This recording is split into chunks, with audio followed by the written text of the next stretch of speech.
Hello, welcome to the Curious World of Alice. I grew up learning both French and English at the same time. And although there are many similarities, there are also just enough nuances to create minor confusion on a regular basis.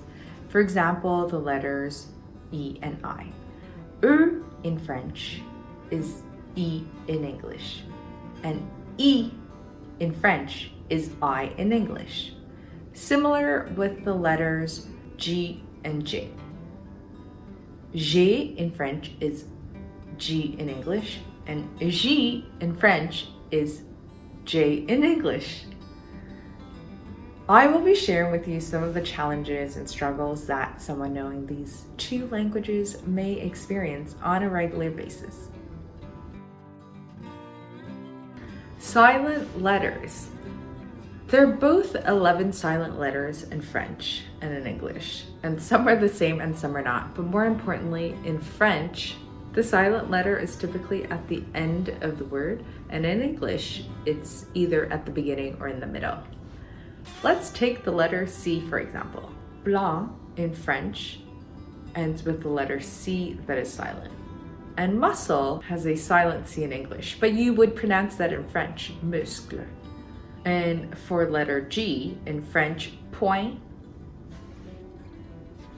This is the point. And a silent G in English would be gnome, with the G at the beginning. And there isn't always a consistency because, for example, in French, H's are always silent, but in English, H's are sometimes silent and sometimes not. For example, the word vehicle. In French, it's spelled exactly the same way and it's pronounced véhicule, and in English, also a silent H. But then for some other words like humide, in French, silent H, but in English, it's humid with a pronounced H. I also really like the word croissant.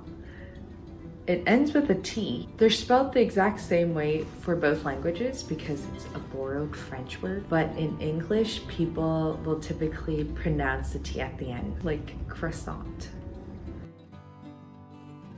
Acronyms are probably one of the most confusing parts about knowing French and English because sometimes the words have the same letters, but they're in different orders. So you really have to think of which language you're speaking before you say them. And here are a few examples for you to appreciate the confusion that it may cause.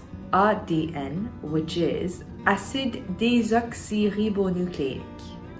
In English, that is DNA. Is OGN, organisme génétiquement modifié. Yes, in English is GMO. There's also ONG, Organisation Non Gouvernementale, which is GNO. And finally, to throw it in from my hometown, Orchestre Symphonique de Montréal. In English, it's MSO. Spelling. It's one of those things that without autocorrect, or even with autocorrect, sometimes it doesn't read my mind properly, but it has nuances, but there are always exceptions. So sometimes it's spelled one way based on this rule, and other times those rules don't apply at all. For example, indépendant in French ends with ANT, and in English, independent ends with ENT. But then compétent ends with ENT in French, and it's also ENT in English. And then there are words like dance, DANSE, and in English, it ends with CE. As I mentioned, there are always exceptions to the rules, or there are just no particular rules at all. Défense in French is DEXFENSE, and in most English-speaking countries, it ends with CE. Except for our beloved neighbors, the United States, it ends with SE, just like in French. False friends, also known as faux amis. This is when two words have very similar spelling, but have evolved into different meanings. In French, assister à means to attend, like you're attending a concert or a meeting. But in English, to assist is to help. Avertissement in French is a warning, but in English, advertisement is publicity. Une balance in French is a scale, and in English, balance is physical equilibrium or stability. Préservatif. In France, that word means condom, but in Quebec, we typically say condom. And in English, preservative is the adjective of to preserve, such as maintaining without decaying. Prune.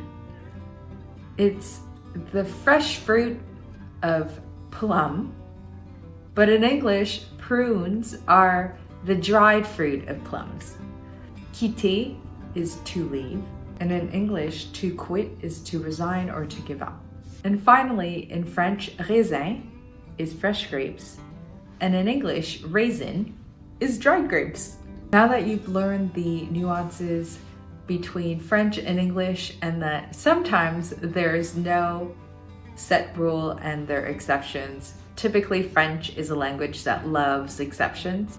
Regardless, I hope that you have a newfound appreciation for understanding the challenges that someone knowing these two languages may experience, or that you are now inspired to learn French, because there's so many similarities as much as there are minor confusions. And if you like this video, please give it a thumbs up, and I'll see you next time. Bye everyone!